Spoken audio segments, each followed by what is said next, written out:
একটি সাম্রাজ্য যা ৬ শতাব্দী ধরে ৩টি মহাদেশে বিস্তৃত ছিল, যার সৈন্যরা একসময় ইউরোপ, এশিয়া ও আফ্রিকার বিস্তীর্ণ ভূখণ্ড শাসন করেছিল।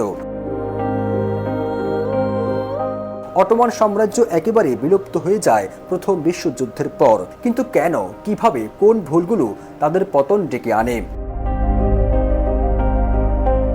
অটোমান সাম্রাজ্যের উত্থান ছিল বিস্ময়কর। ১৩ শতকে ওসমান গাজীর হাত ধরে শুরু হওয়া এই সাম্রাজ্য সুলেমান দ্য ম্যাগনিফিসেন্টের শাসনে তার চূড়ান্ত সোনালী যুগে প্রবেশ করে। বাণিজ্য, সংস্কৃতি ও সামরিক শক্তির দিক থেকে এটি ছিল বিশ্বের অন্যতম ক্ষমতাধর সাম্রাজ্য।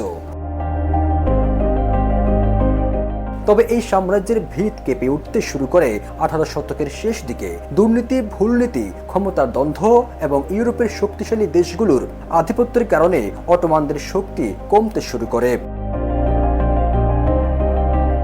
সাম্রাজ্যকে বাঁচাতে চেয়েছিলেন কিছু উদারপন্থী চিন্তাবিদ। ১৮৭৬ সালে সংবিধান চালু হলেও মাত্র ২ বছর পর তা বাতিল করে দেন সুলতান আব্দুল হামিদ দ্বিতীয়। ফলে সমাজে ক্ষোভ বাড়তে শুরু করে। ১৯০৮ সালে ইয়াং তুর্ক বিপ্লবের মাধ্যমে সংবিধান ফেরানো হয়, কিন্তু ততক্ষণে প্রায় সব শেষ। ১৯১৪ সালে অটোমানরা জার্মানির সাথে জোট বাঁধে। এই সিদ্ধান্তই শেষ পর্যন্ত তাদের জন্য কাল হয়ে দাঁড়ায়। প্রথম বিশ্বযুদ্ধে পরাজিত হয়ে ১৯১৮ সালে মদ্রস চুক্তি স্বাক্ষর করে অটোমানরা। এরপর আসে ট্রিটি অফ সেভ্রেস, যা কার্যত অটোমানদের ভূখণ্ডকে টুকরো টুকরো করে ফেলে।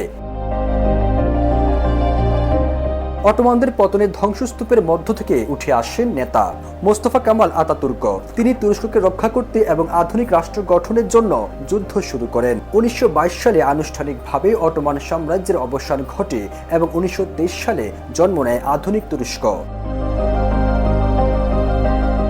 একসময়ের অটোমান সাম্রাজ্য আজ কেবল ইতিহাস। ভুল সিদ্ধান্ত, দুর্নীতি এবং সময়োপযোগী সংস্কারের অভাবে এটি বিলীন হয়ে যায়। তবে এর উত্তরাধিকার আজও বয়ে নিয়ে চলছে তুরস্ক।